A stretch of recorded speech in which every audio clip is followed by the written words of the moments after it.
Greetings and welcome. Welcome to Placertopia Live. I'm Paul Godwin, your host. It is August 9th, and we're here in front of a live audience at the Green Room Social Club in Placerville, California.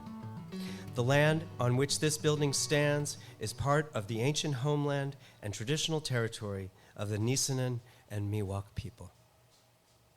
We've got a great show for you today, episode 2 in our first season, and we're going to talk about food today. Our special guest will be Jacob Mingle, the general manager of Placerville Food Co-op, and Ben Hansen, 24 Carat Farm. We'll also have regular segments from the Bookery, Outdoors with Aiden, a pop-in, hop-in section for audience members to come and tell us about their events, and especially today we're excited to have musical guest Drew Butts. Come and join us.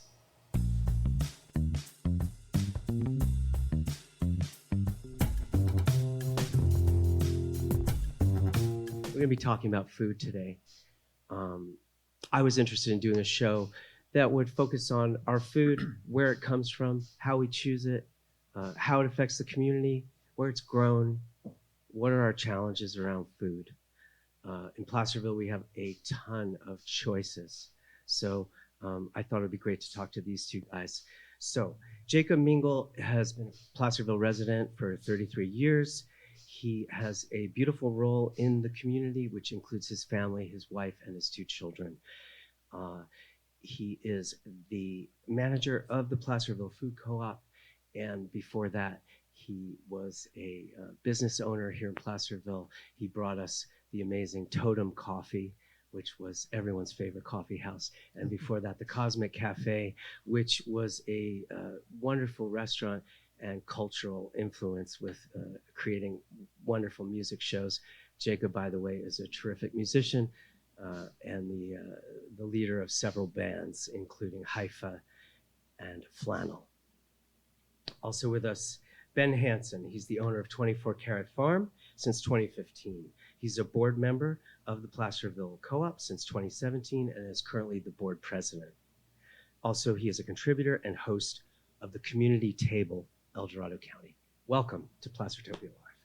Thank you.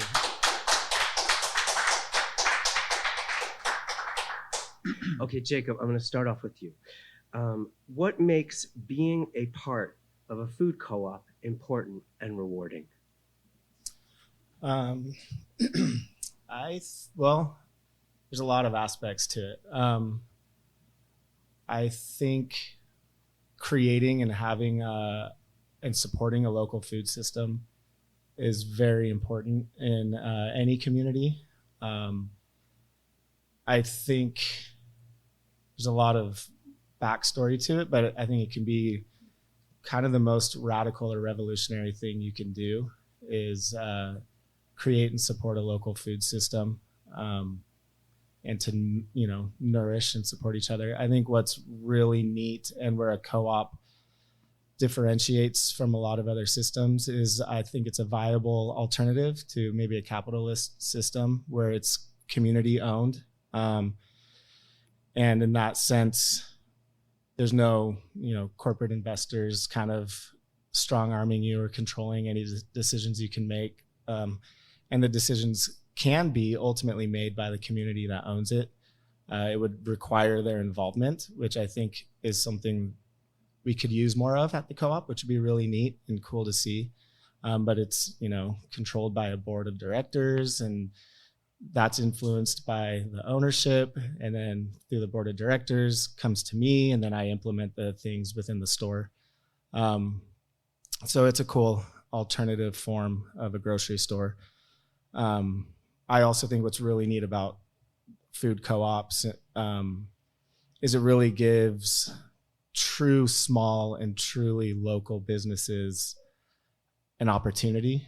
Right now at the co-op, we vary from like 30 to 40, like truly small family-owned El Dorado County, Placerville-based businesses, from soap companies to farmers to bakers, eggs, milk.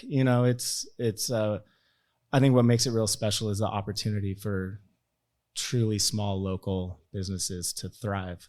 When I had Totem, I was selling my beans there, and that was one of my first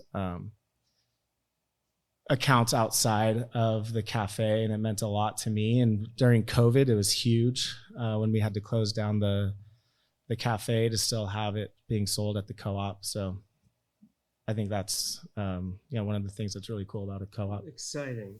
Really good. Thank you. And I heard that you actually worked there, I think, as a younger man. Is that true?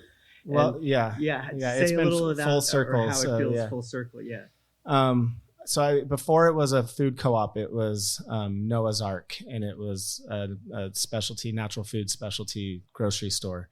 And so I worked there in the produce department and in the deli. After that, I went to organic farming, and then owning the Cosmic, and then starting Totem. And then shortly after selling Totem, the co-op reached out and said, "Hey, we're looking for a general manager." And I was just like, "Absolutely, yes. Here's my resume." It's really cool. So obviously, food has been central to your life. As a young all man. of our lives. Yeah. Well, I mean, actually, that's kind of what I'm interested in getting at. Because we live in this society that is increasingly consumer capitalism with incredible diversity of choices and sources, and I mentioned capitalism because there are marketing forces wanting us to consume more and buy a lot of stuff, and there are incredibly interesting choices that are just every day more varieties. So, but I don't know that everyone, even though we all consume, and it always reminds me of that movie WALL-E, I think is the one where they wind up in these kind of wheelchairs, just with like sucker straws on big gulps of some sort of Soylent Green. It feels like that sometimes. So your involvement with food is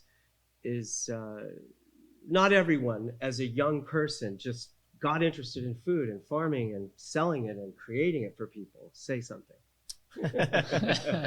Well, I think, like in doing research in my early 20s, and I worked at a food co-op in Isla Vista Food Co-op in Santa Barbara, Goleta, actually. And just getting involved in the understanding behind the ethics of food, the politics of food, and I just felt like it was really important to get involved in either growing your own food or preparing your own food or supporting people that do, especially with the organic movement and kind of how that was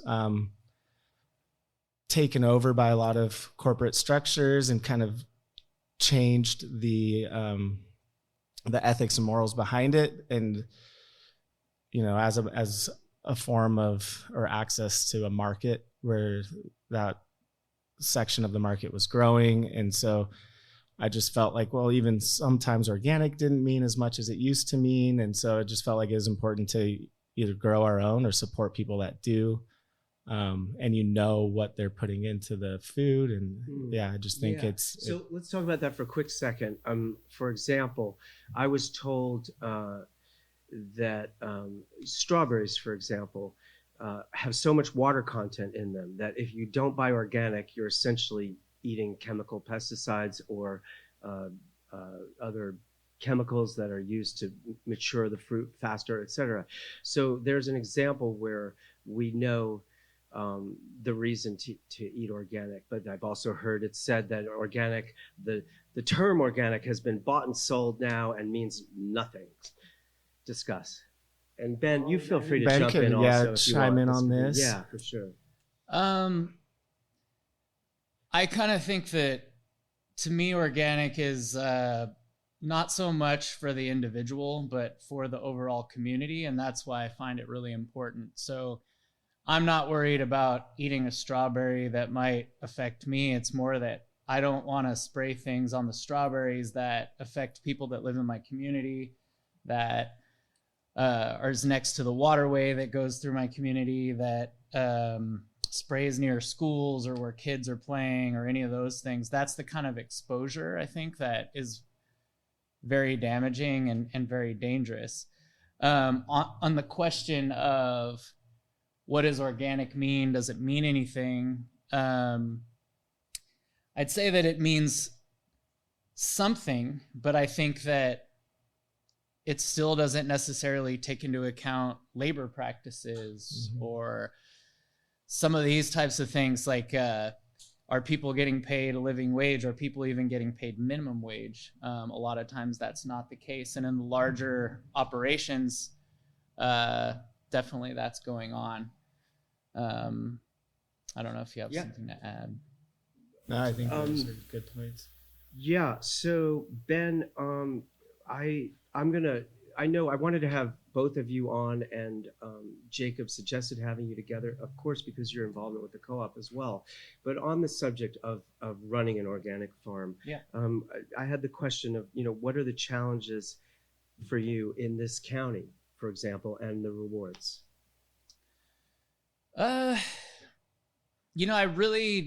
I really can't say.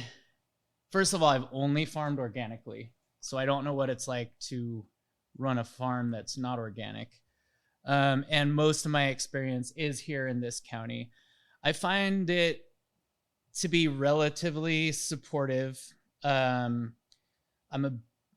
Actually a bit of an anomaly if you look at the overall amount of farms, though, and how most people are growing.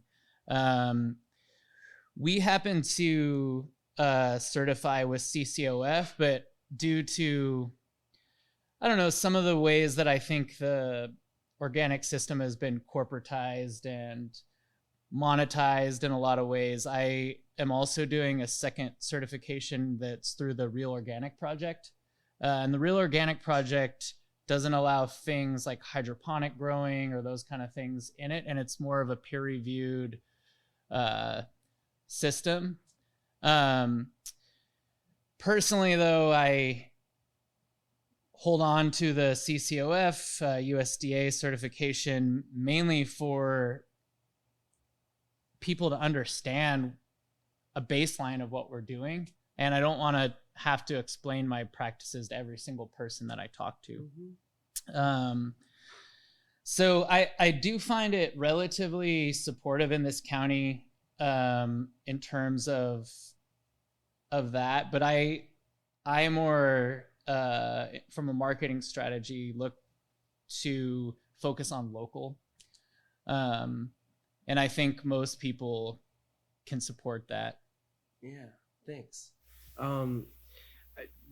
Let's bring it down to earth, if you will, out of the idea level, and just tell us what's going on at the farm right now. Like, what should people expect when they go up to 24 Carat Farm on Jacquier Road, is how I say it. But what do people say? That word has more pronunciations in Placerville than any word I've ever heard. How do you say it? Well, I'm on the old Jakeway property. Jakeway. So I love it. Like Shiloh town in New York or Ohio that spells exactly like the country Chile, but they call it Shiloh. Huh? Yeah. I mean, I think I want to make a phonetic sign, and I'll have to give one to Jacob too, because it'll be Jake Way. So up on Jakeway Road, right off Highway 50 and Carson Road, is 24 Carat Farm. What are people going to find when they get up there right now? And tell us about your seasons a little bit. It's kind of summer abundance right now. So kind of all of the summer veggies, tomatoes, cucumbers, all those kind of things. And then what sort of maybe is different is we're offering like you pick flowers and different berries like blackberries and raspberries and strawberries, those kind of things right now. And we are open 3 days a week this time of year, Thursday, Friday, and Saturday from 10 to 5. And in terms of what's going on in the field, it's just chaos, because it's the it's kind of like the second spring when you're getting ready for fall, except for you have to do all this tasks of summer at the same time. So it's a bit of a crazy mad rush right now. Wow.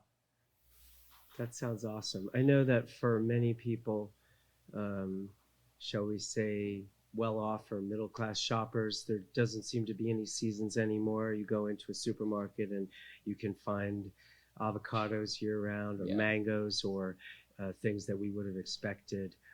You want to say anything about that, or I do. Eating in season or growing in season? Well, I think like just taste it. It's like I don't eat tomatoes from like November until I don't know June or whenever they're ready, and not only does the not eating them make them taste better, but they just taste better when they're in season. And I think that you can buy things from somewhere else that are in season somewhere else, but the shipping is so far that by the time it gets there, it's not going to be good. So I think like if you eat seasonally, I mean, it's more nutritious, and it's also just tastes a lot better. You get a lot better quality. Well, and the environmental impact, you're talking about shipping and, greenhouse gases, emissions, petroleum-based products going into either not growing organic food and then transporting the food. It has a high impact on I'd say about like probably only about 70% of it even makes it to the store. And then, as we both know, a lot of the things that make it to the store also never get consumed before they get thrown out as well. When you have that kind of a distance that things are traveling. Yeah, terrible. Speaking about the greenhouse gases, Jacob and I discussed recently, I saw that film. It's a couple years old, but Kiss the Ground. Mm-hmm. And, and it really talks about that the carbon load is so intense that we really can barely undo it, but that the soil has the ability to absorb the carbon, and a healthy soil with worms and that's not over-tilled or over-pesticided can actually absorb all that carbon. How's your soil? Soil's good. I mean, it's a constant work in progress. And, I think like any industry that's trying to be sustainable, there's a lot of challenges there too. Recycling nutrients on site and where you importing those things from is a real challenge as well. Especially, I'd say that's one of the challenges of growing organically is having to only source certain materials that are organic, and they're not necessarily always available locally. So they might have to be shipped kind of further away, or things like that, things like compost or fertilizers or those kind of things. We do a lot of cover cropping and practices like that over compost, because we can create that soil locally on site rather than importing it in. Very cool. So let's, as we kind of draw it to a close here, I want to just zoom out a little more back to the co-op, because we've got you as a board member, and we've discussed just a little bit how the co-op works with local businesses. Jacob, I've talked a little bit about the Cosmic Cafe. For those that don't know or weren't here during it, Jacob ran a business that was community-oriented, that was art and music-oriented, that was food-oriented, and it was a tremendous influence on this community. There are numerous, I'm a musician, and so there are numerous bands that have formed out of influence of just attending the Cosmic Cafe shows when these kids were teenagers and so forth. It's huge. And so Jacob, how has your work in the community as a musician and event creator influenced your work and your plans for the co-op? And in that way, you might mention the recent benefit that you had. And yeah, I think there's a lot of similarities and correlation between the Cosmic and how it was ran. First, I do want to say I was not the creator of the Cosmic. I wasn't the initial owner. I was hired a couple months after it had opened, and so I had worked there for 12 years in total. I worked there off and on for 7 years, and then owned it for 5. But it was all the concept and the space it held in the community was always an intention of mine to try to hopefully foster at one point in my life. And I was fortunate enough to be able to do that. And I think just cultivating culture and community in my hometown was always very important. I always wanted Placerville to be a place that people wanted to live, and wanted to stay.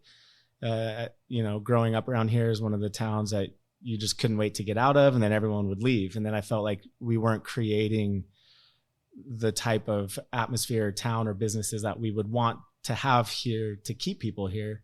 So that was really important to me. But how it was operated, even as an owner, it was very community oriented. So I felt like I was just fostering what the community wanted, rather than, having executive decisions or orders being made personally on my behalf, but considering the whole community.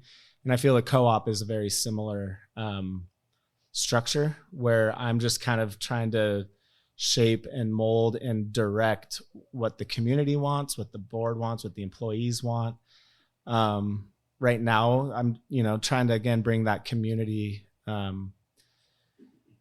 culture back to Placerville, back to the co-op. I think with COVID, we lost a lot of that in town and at the co-op. And so really trying to bring people together. One of the ways we're trying to do that is by building an outdoor patio space for people to, meet up, have events, host events, yoga, maybe open mic nights, maybe movie nights, again, just trying to bring community to Placerville and give it a space where people can feel comfortable to just exist. Nice. We had a wonderful fundraiser at Wakamatsu Farms. That was a huge success. It was a lot of fun. And we're chipping away at the funds that we're trying to raise. We're having an ice cream social this Friday as another form of raising funds to get this space created and built. Excellent. So this Friday at what time? I think we're doing 5 to 7. 5 to 7 at Placerville Food Co-op on Placerville Drive. I wanted to respond to the things you said about creating a community that people want to move back to or live in. Of course, I only moved into town proper 2 years ago. I've been in the area for 12 years. But in town, I encountered all these musicians that had moved back here. They had all gone away, grown up here, gone away, and decided Placerville was a place they wanted to raise their families and come back. And they are extremely talented people, musicians and artists, and workers. I mean, all these folks have day jobs. They're working for Gold Rush Energy, or they're working for Ponderosa High School, and all through the community, or 24 Carat Farm, by example. Charlie Downs was on here last episode and said that a community that creates activities and attraction for young people is the community that's going to thrive and survive. And that's nationwide, worldwide. So thank you for your efforts to create that kind of place. And I think we really have that kind of place. I think we see it at the Green Room.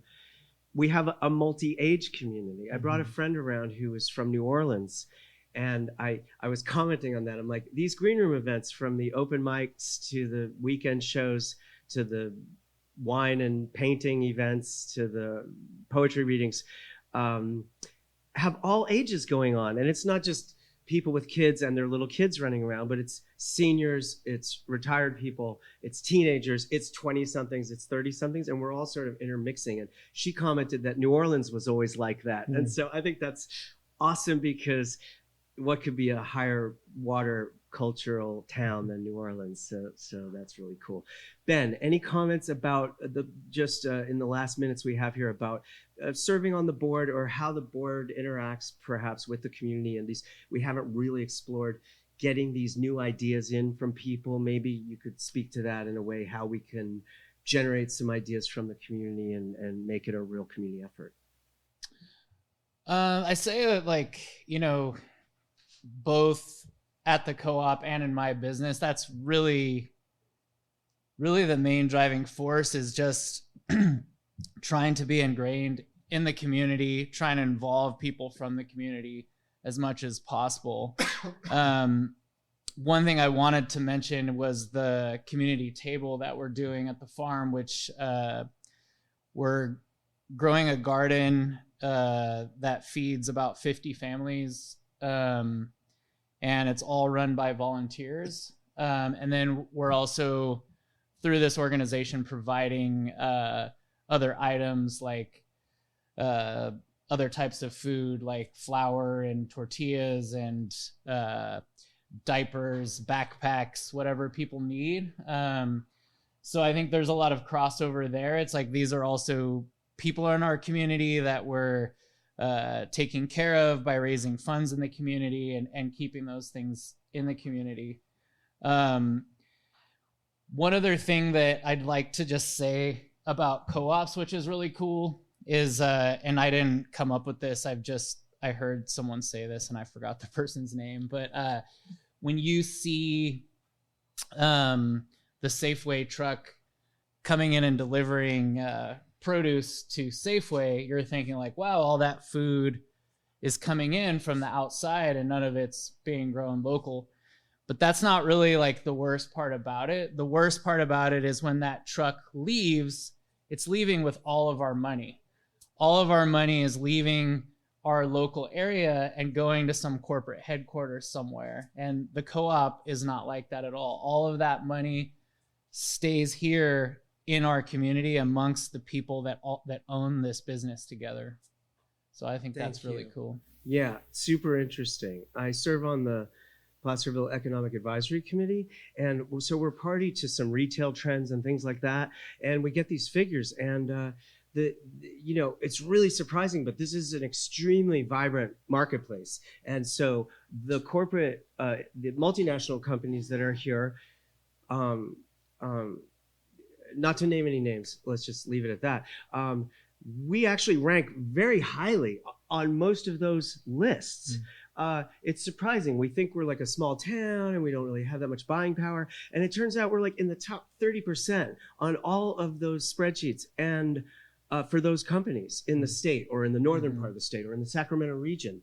And that is what occurred to me as well. I was just like, okay, we're getting some minimum wage jobs out of that. And all that money is going way far away from this community. So that's something to think about. I really appreciate you guys coming on the show and your efforts towards keeping it local. Ben Hansen, Jacob Mingle, thank you for joining us. Thank you, Paul.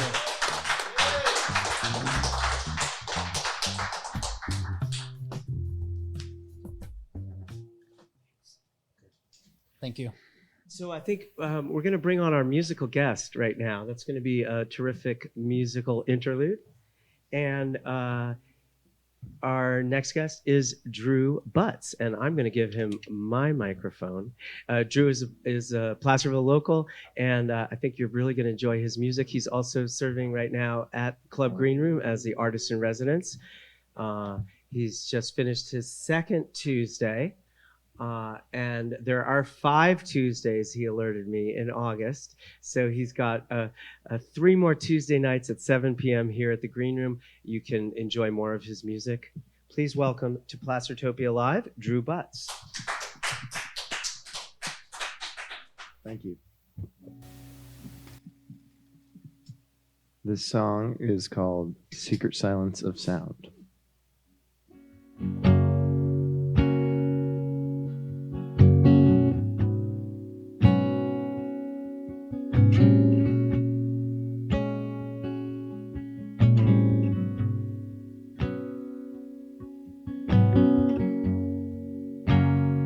I know what you're doing to me, but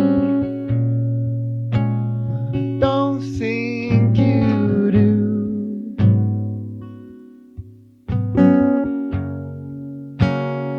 If this was all part of your plan, well, I guess I'm not your man. Lay my ball down to the secret silence of sound. woman, can you see your actions are free? A locked away emotional being, craving to be free.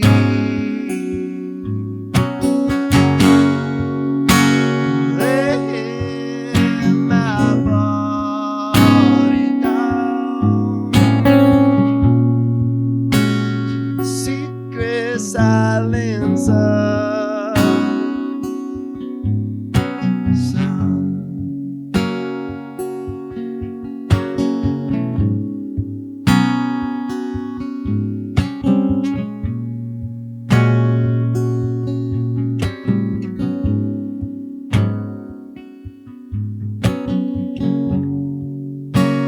Cause I know what you're doing to me, but I don't think you do.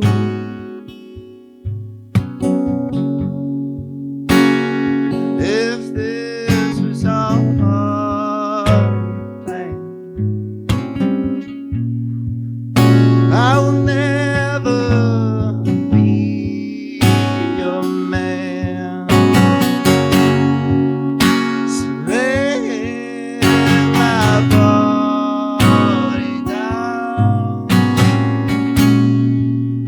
to the secret silence of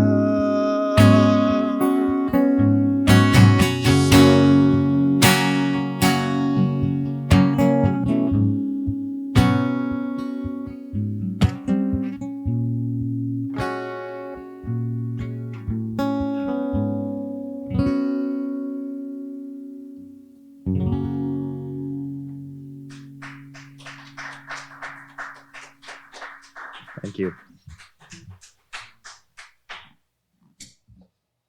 Thanks so much. That's Drew Butts. And he will be back later in the program. And we're going to get a chance to chat with him as well. But first, please welcome my next guest. And this guest is going to be a recurring dream for all of you outdoor enthusiasts. Yeah, sure. Aidan McGuire first moved to the county in 1992 as a rock climber and as a firefighter.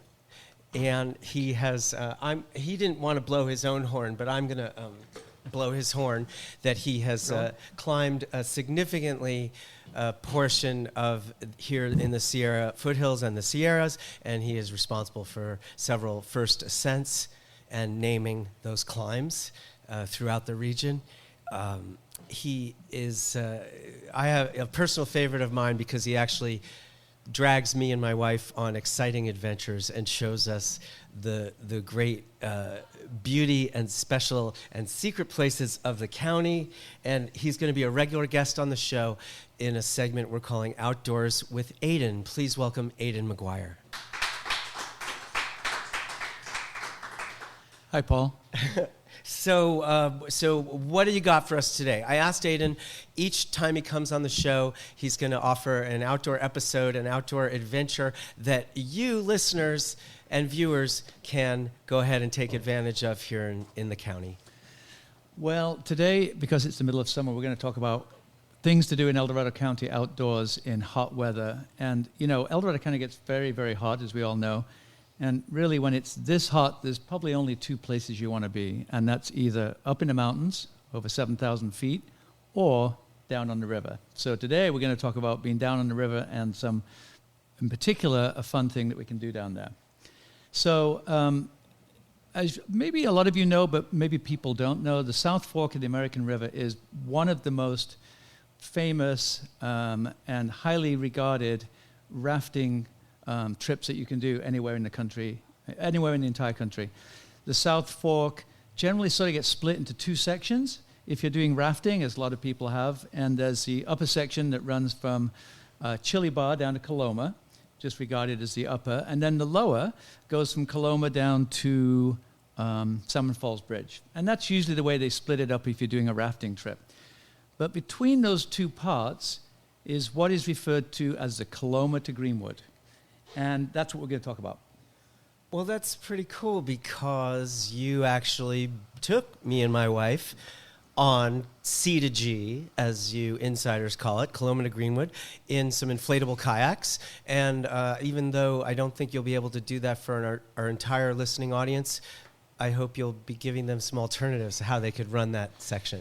Yes, exactly. So the Coloma to Greenwood itself is a pretty amazing experience. And it's really amazing the way it's just set up, because it's a 5.5 mile section of river with multiple, about 5 Class 2 rapids.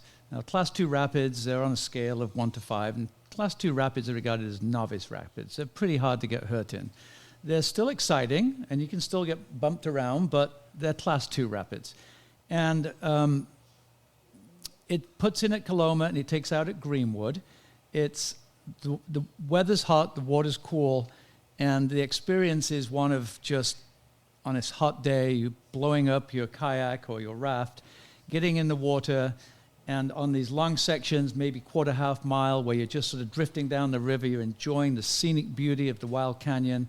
You're floating past people who are just psyched to be in other rafts and other boats and people on the side of the river. And then every now and then, you come up on a rapid and you're getting this amazing, clean, cool, cold water that's about 65 degrees. And you get to do that for about an hour and a half, 2 hours. And then the place where you take back out again is only, even though it's 5 miles, it's only about 2 or 3 miles from where you put in. So the entire thing is incredibly convenient. It's amazing that we have this section of river that's got 5 Class 2 rapids in just a short period of time.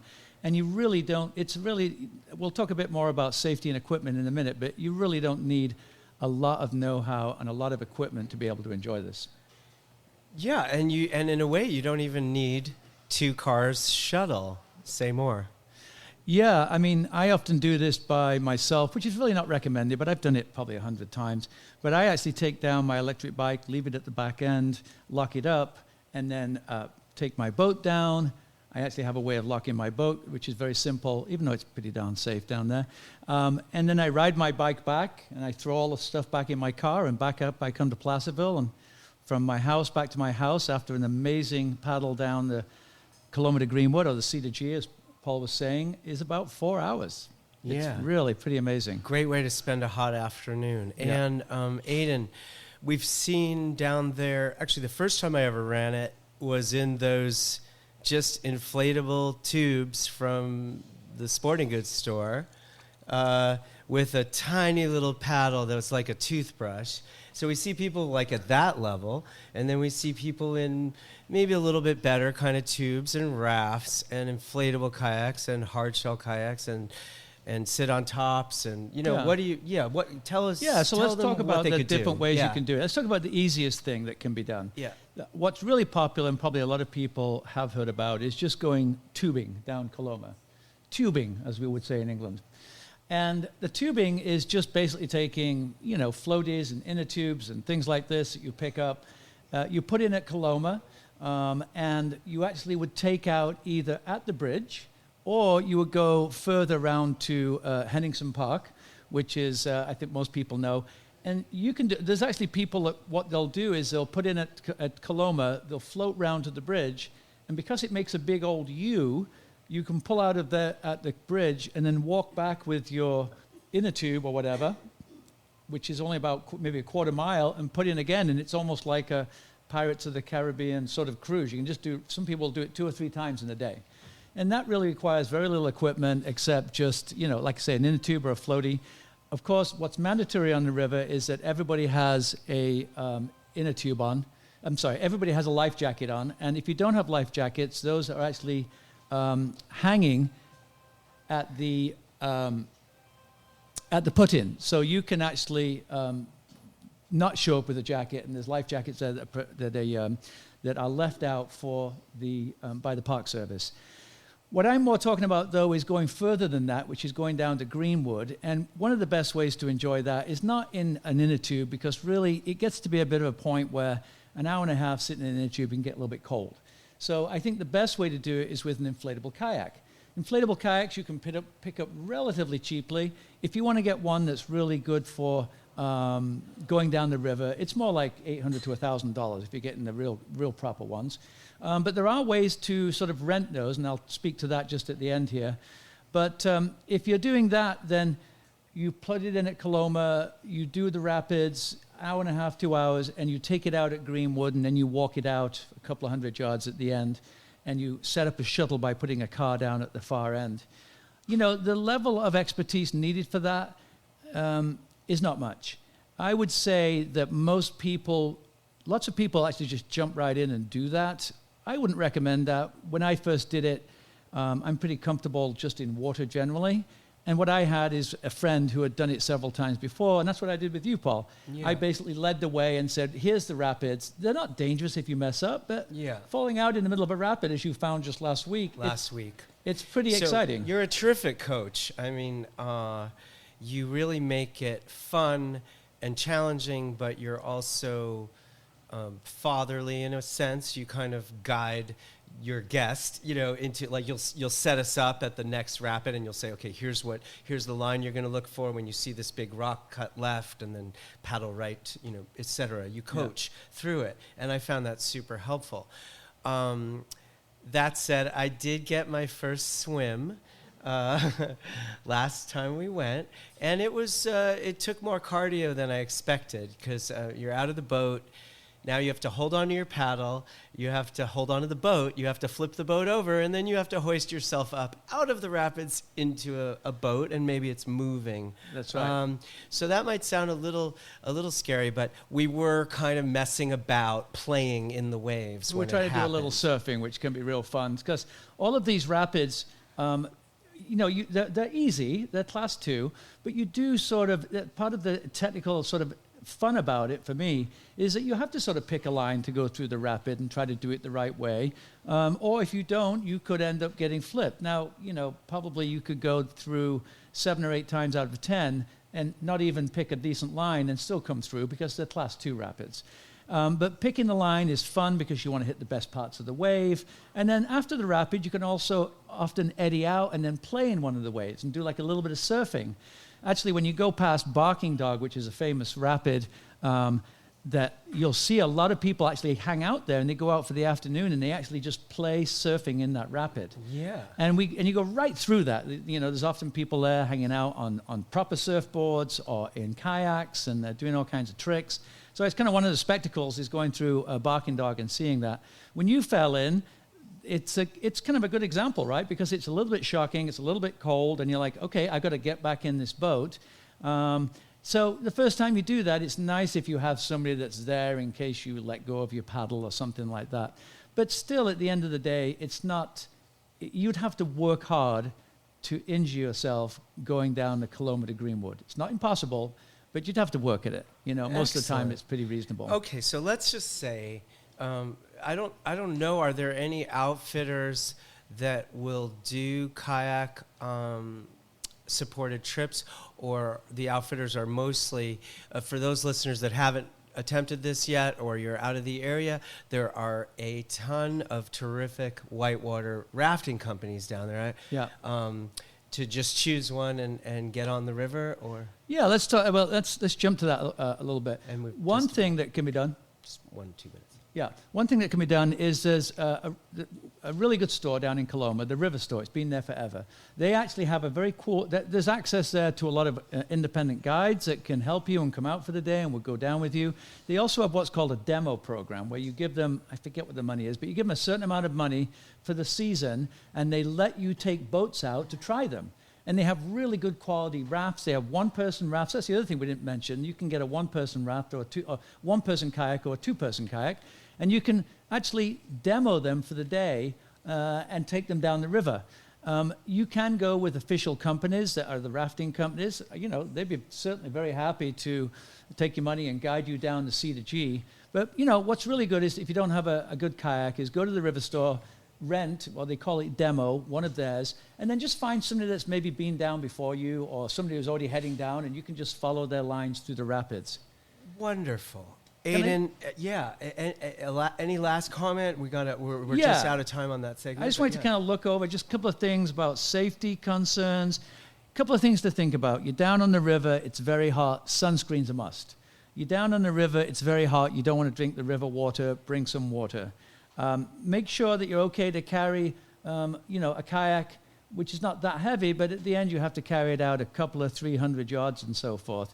So, be safe with it, but get out and enjoy it. It's an amazing thing that we have in this county that we have this perfect 5-mile Class 2 run that's 15 minutes from downtown Placerville, and you'd have to go a long way to find something that's as amazing as that to do on a hot day.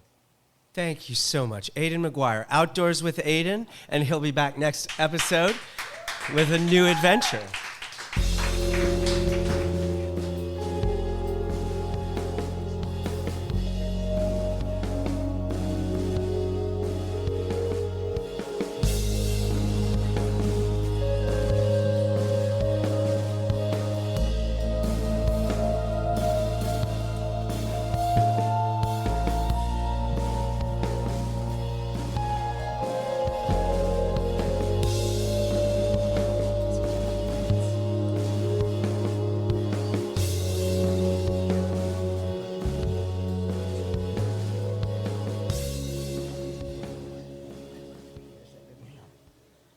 Welcome back.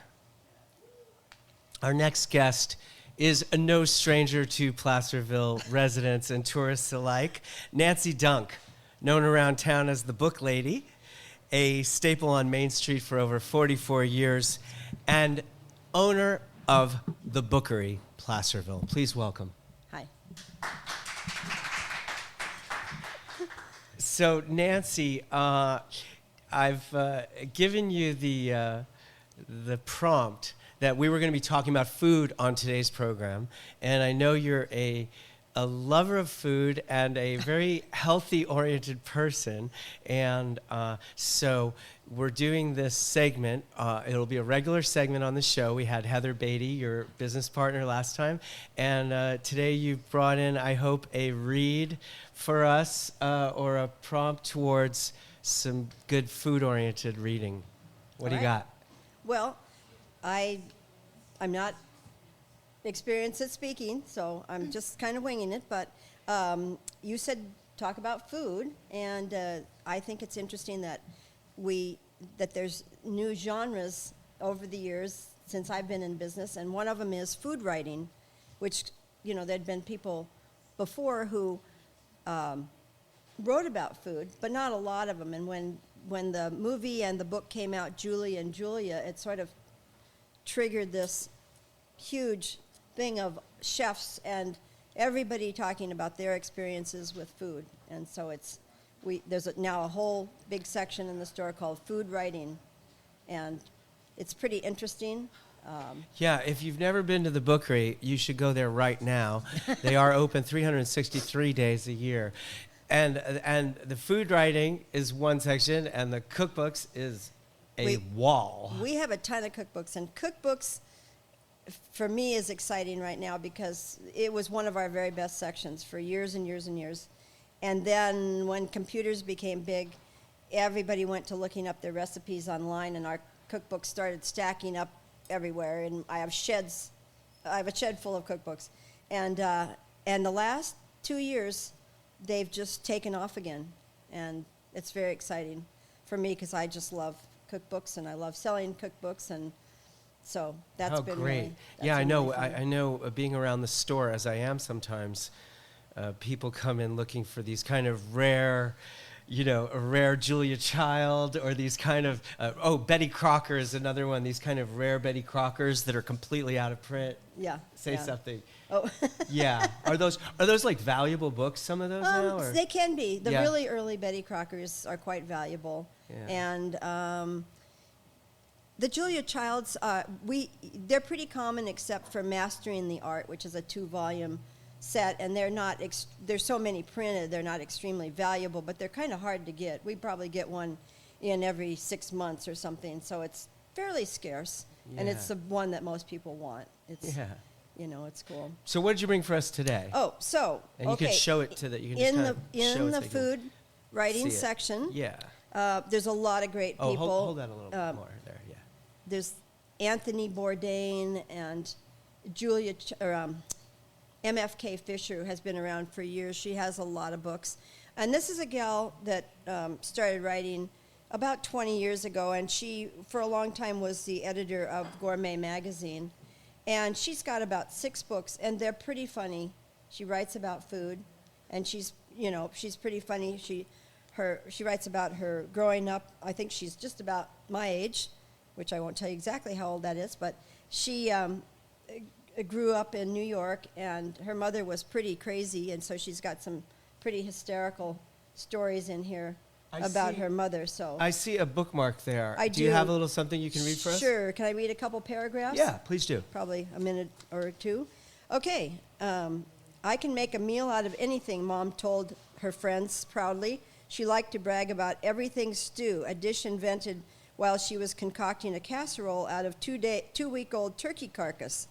The very fact that my mother confessed to cooking with a 2-week-old turkey carcass should say a lot about her.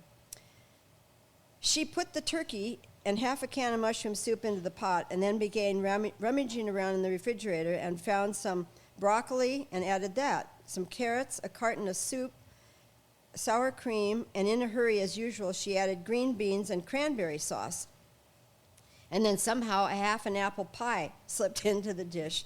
Mom looked momentarily horrified. Then she shrugged and said, "Oh, well, who knows? Maybe it'll be good." She began to throw everything in the refrigerator in along with it, with leftovers, some cheese, and some tomatoes.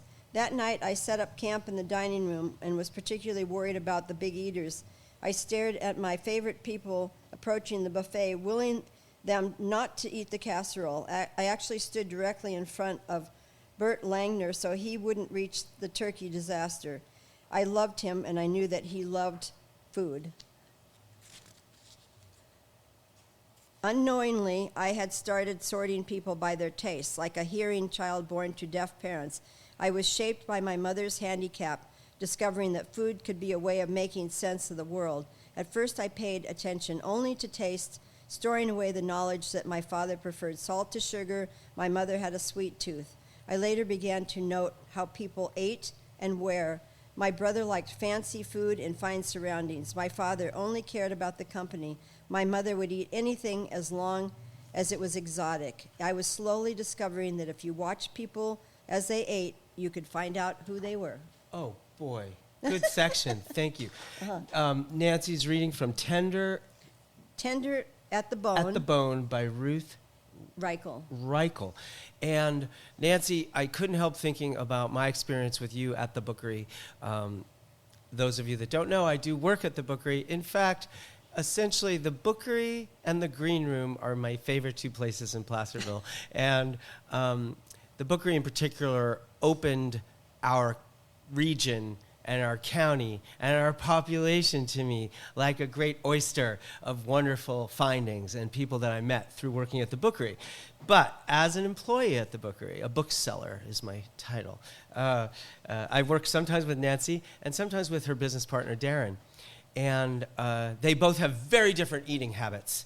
And I'm not just talking about salty versus, or savory versus sweet, but Darren is somebody who eats at home and maybe drinks a little water or kombucha during his shift, and that's it. So there's no fun on my shift when I get work with Darren. Not so with Nancy. Nancy loves to enjoy her lunch, and part of our joy in working together is to order our lunch together and try the different places around town. Do you want to just, before we go, do you want to name a couple of the places that you like around town and what we get to eat? And anyone she doesn't mention, please don't have her feelings. I was going to say, I'm going to feel bad. Okay. I gave the guy at the show they recorded the other day. The Food Network was here in town the other day. Was there the other day. And I said, I heard you didn't even do my 2 favorite restaurants, and I've been town for 44 years, you know. And he said, oh, well, what was that? And I said, Heyday and Old Town Grill. And I love Old Town Grill. John's a great guy, and he does all the big caterings around town. And he really does. John Sanders. Yes, John Sanders. Supports all the community functions, all the benefit parties and tributes, and he does a terrific job with burgers and the best Earth Burger, veggie burger alternative, French fries with honey mustard sauce that you turned me on to. Yes, and which is something great. else I found when I went into the Old Town Grill, mulberry milkshakes. No, Huckleberry huckleberry. milkshakes, which are mind-blowing. So Yeah. if you're looking for a sweet treat. They are good. Nancy And Dunk, yeah. and I have to say, I do tell the tourists that there really isn't a bad restaurant on Main Street. And somebody just told me there's supposedly a new little place that's selling oysters. Rocker Oyster Fellers. I have not heard and that I until tried yesterday. it, and they are terrific. It's where the Hangtown Cantina was, and they've come over from Sonoma. They have a successful version in, I think, Valley Ford, and it's a really terrific menu. And I tried the okra. It's dredged in cornmeal and delicious. We tried a few things, and they were just fantastic. So, Nancy Dunk from the Bookery, thanks for joining us. All right, thank you.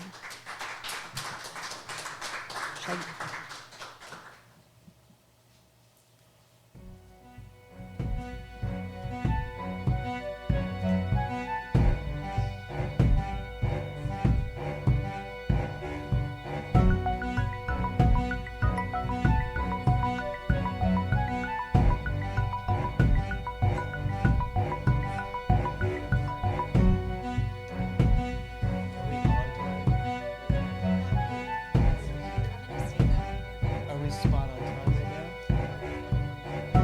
How will we know when you're done, since you're not here to coast us? You're on. And we're back. Our next guest should be no stranger to Placerville. Community members, she is a librarian in our community, a poetess, and she frequently appears in poetry readings on Main Street. She's the mother, a single mom of Avelina, and she's also the associate producer on the show. Please welcome Rena Wakefield. Hello, everyone. Thank you, Paul. Thank you, Russ, and thank you to the Green Room for hosting us. And thank you, Josh, for being here today. It's been awesome to have you. So the theme is food. When I think about food and community, I think about my culture, my mom's comfort meals. So today, the piece I chose is titled Lineage is Life. 1. Alberta. A warm smile, a chef of homemade beans, a tortilla rolling warrior, feeding the aching bellies of all the kids on the barrio block, a teacher of English, a powerful voice for the voiceless women in her neighborhood, assisting in citizenship document filling out craziness, a mother of 8 children, full of life, a listener. Her ears hung open like water catchers, collecting the tears of other mothers. Their desperation and their sorrow are hanging ornaments on her spine. She was a nurturer. 2. Marianita. Dark hair, the color of charcoal, fragrant of the Sierra Madre Mountains, Purepecha, her people, my people. She wore obsidian, the color of moonless nights, stars light up her wild. Her native tongue spoke Quechua, the mystical language from Peru. The dust from her dance was painted in the reds, oranges, yellow hues from dahlia-like flowers and marigolds. Her passion poured into weaving tapestry, lovingly adorned with the natural mountain elements. Her hands were dyed with the earth's colorful richness. She was free. 3. Patricia. A stunning, you can't miss her, autumn-haired beauty, a passionate, loud-mouthed Chicana, a brave and fearless mother of 4, a stylish and proud Mexican woman, silky brown skin, the color of hope, of history, a forger of her own path, taken to watch underground fights, the sweat splashing on her sneakers. She held her own. She was scrappy. She is a head-turning, spicy Latina. She is my role model. She is a warrior. She is my Nani. Thank you all.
Great, and we're back.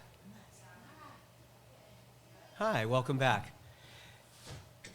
By the way, I think I'll plug it right now. Some of our interstitial music is from New Dog Records, newdogrecords.com, and artists such as Miguel Noya, Dogon, Robert Jurjendal, an Estonian guitarist who you just heard. And today we also heard some interstitial music from Fireland, composed by yours truly. This is the section of our show. What are we calling it, Rena? Hop on, Placertopia. Hop on. We're calling it Hop on Placertopia. And so we want to have, this is in front of a live audience, obviously here at the Green Room.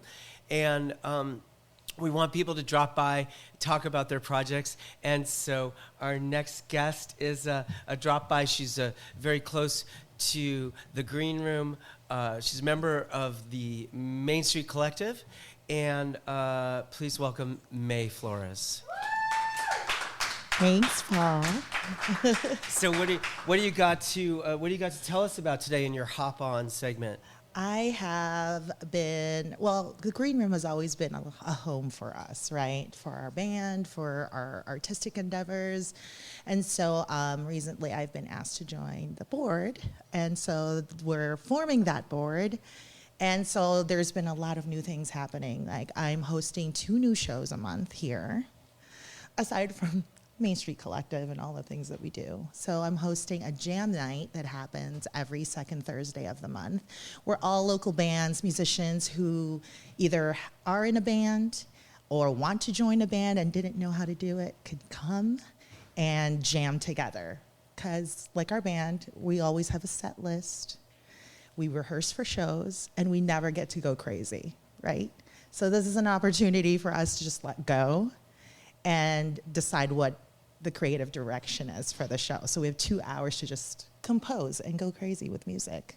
Super fun. So when's the first one? The first one's in 2 days. It's on Thursday. Oh God, it's tomorrow.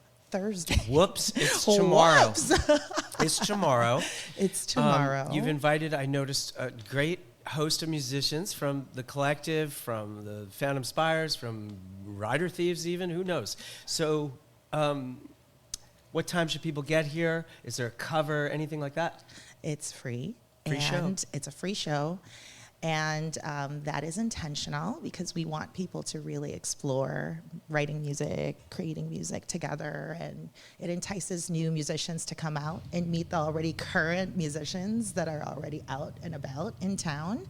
So it brings in more people into Placerville. And then there's a second show that I'm hosting with the amazing Rena Wakefield and Mariah Padilla. And we're doing last Sundays of every month, a storytelling Sunday. And yeah, I'm so excited. It's an all-woman show. Whoa. Woo-hoo. Okay, say it again because we're listening. By the way, folks, all these links and all these ideas and great things that Jacob and Ben mentioned will be in the show notes on the podcast. There'll be links for you to follow and get the details on all this stuff, of course, and clubgreenroom.com. That said, May, say it again, when's the storytelling? Last Sundays of every month, starting Last this Sunday month. of the month, storytelling event. And hopefully they're not all gender separate, but this one is. We know that, right? Well, it's hosted by Is it always gonna be- It's hosted by 3 amazing women who Oh, are, okay. as we know, Rena is in it, so Yeah. it makes it And even Mariah, more amazing. Mariah did a storytelling event at the Bookery, which was terrifically successful. Yes.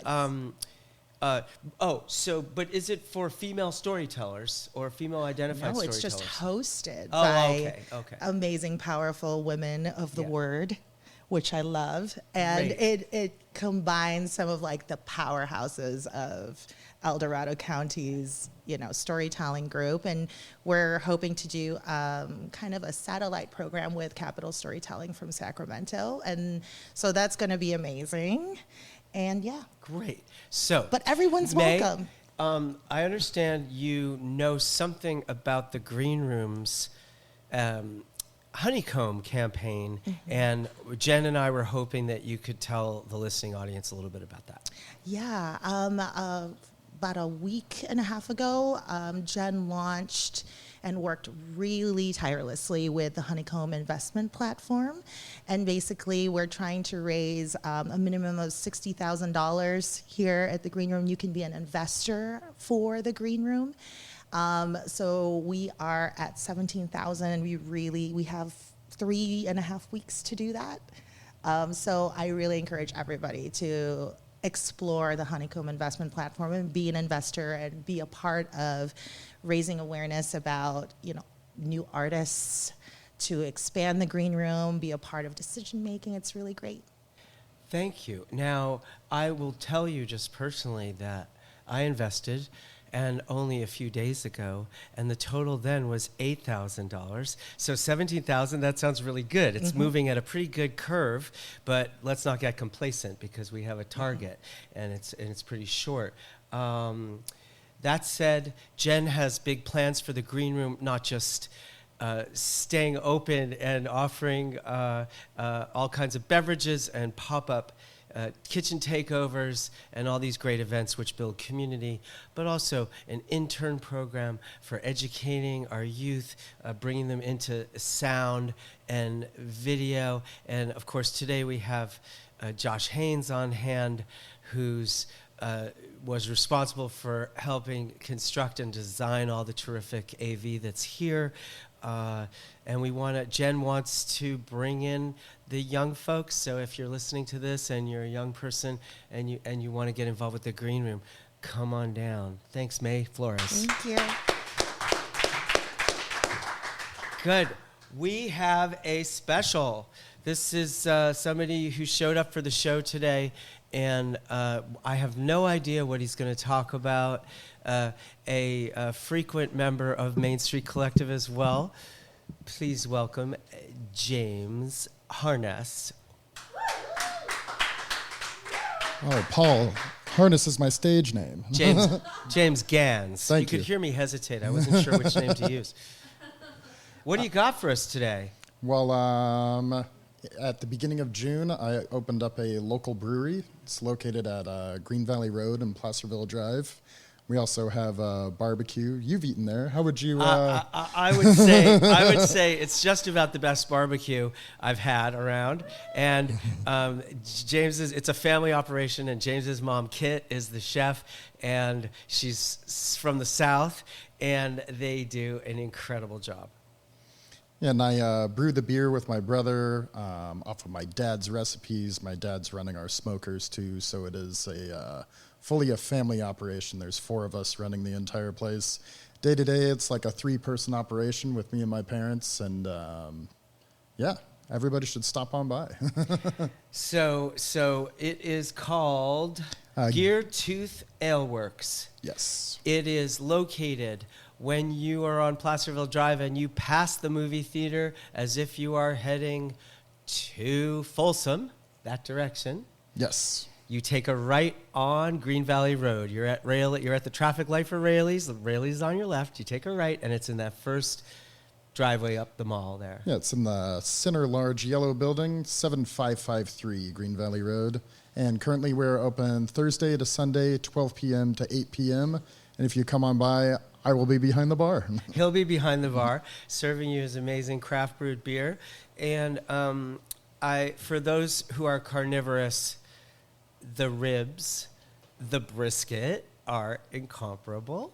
And for vegetarians, there are delicious choices like fresh coleslaw, grits, and beans. How do you call those beans again? Borracho beans. They're made with our beans. smoked porter.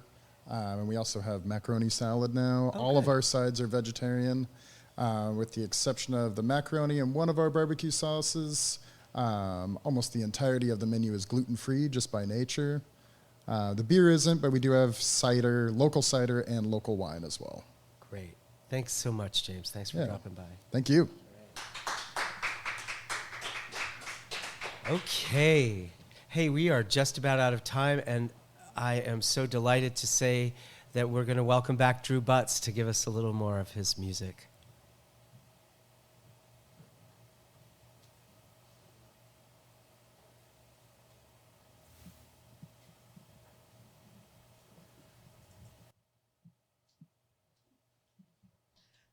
Alrighty. This song is called All Along.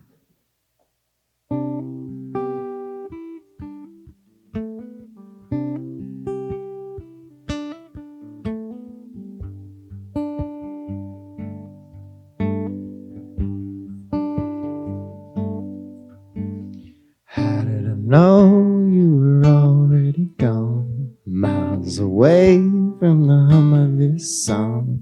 I can see smiles fade away, an hourglass full of days that I pay. After a while I turn the page for the sage. Always will love you the same old way. I'll ride away all the pain that I can. Though I'm not saved, I'm only a man. How did I know you were already gone? How could I know I've been writing this song? And all along, you knew.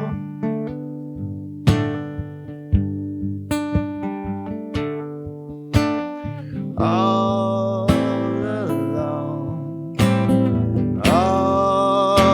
along, you knew. What can I say? Those days have all gone. Do all I can to try and move on. I waste away with the rain. Then I'll ride away on the back of a wave. Don't try to save all the pain that you paid. All secrets known in the way that we play. I'll waste away with the rain. Then I'll ride away on the back of a wave. How did I know you were already gone?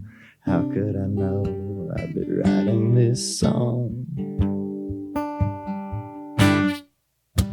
And all along, you knew.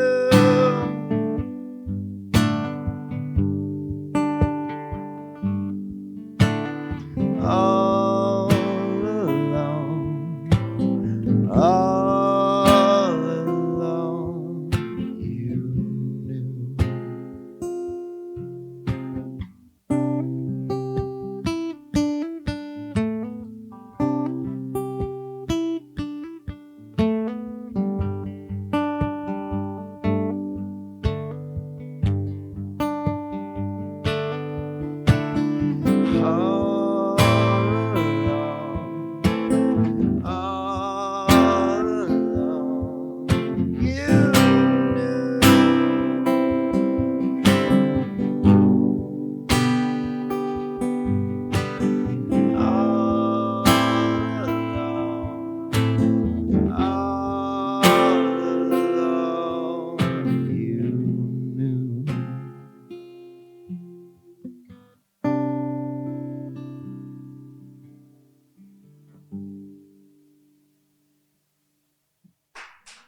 That is that song.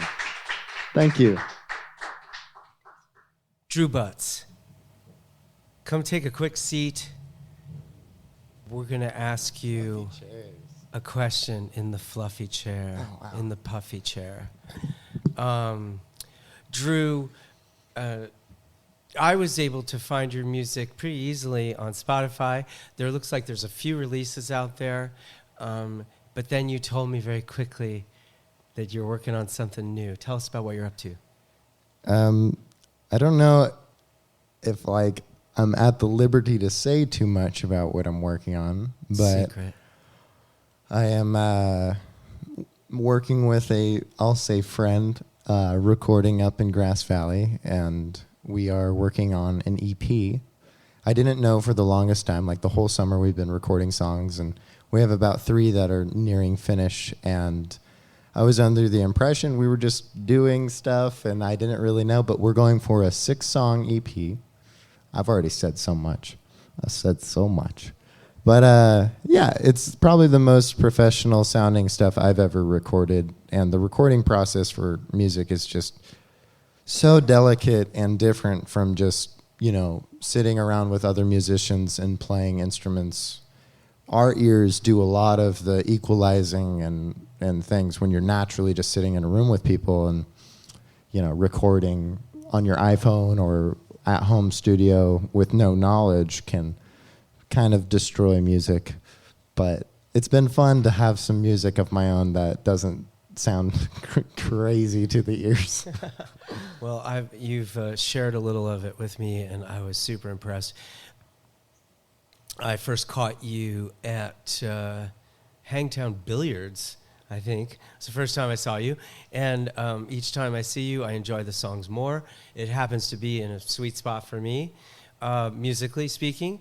And when I heard the new recordings, I was very, very excited and impressed with the decisions. I mean, as a record producer myself, just great decision-making, great performances, great arranging, and it really is bringing the best of your songwriting, your playing, and your voice out. It's not, that's what I'm hearing. It's not eclipsing anything. It doesn't sound like big production. It just sounds like exactly the right spice to bring out your work.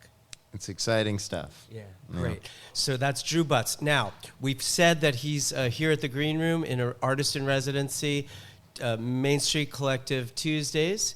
He'll be here 7 p.m. to 9 p.m. the following 3 Tuesdays in August. Where else can they find out about you? And we'll put it in the show notes. My name, Drew Butts, can kind of, with a little Googling, send you in a lot of places. On Instagram and Facebook, it's just Drew Butts. Instagram has a little underscore between the name. But yeah, all that stuff, I try to be as avid as I can about posting events. I know in September, this is post-residency, September on the 22nd, I believe, we will be playing a show here in the Green Room. And that's going to have the Numinous and Phantom Spires, and I think that's going to be a pretty incredible show. They're all really good. Terrific. Thanks for joining us. Okay, that's our show, folks. Yeah. Thanks, Drew. So that's our show for today. I want to just plug our upcoming show. September 20th is our next show, wherein our featured guests will be Kelly Chisano and Summer Bradley. They are parents, business owners. They're great supporters of live music here in El Dorado County. And our musical guest will be Adrian Beatty, the amazing singer-songwriter. So, a couple of thank yous. We want to thank especially Myrtle Tree Arts and Kilton Cork, who are the producers of Placertopia Live. And in particular person, Russ Reyes, who's here with us on stage as our producer. And we had on our video production today and audio for the live audience, the amazing Josh Haynes. Our show, if you're listening to it right now, can be heard on Buzzsprout. It is streaming on the YouTube channel for Green Room Social Club. And I want to especially thank our associate producer, Rena Wakefield.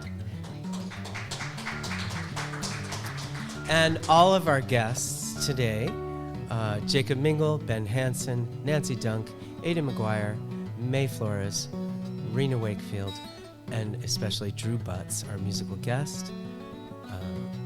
For Placertopia Live, I'm Paul Godwin.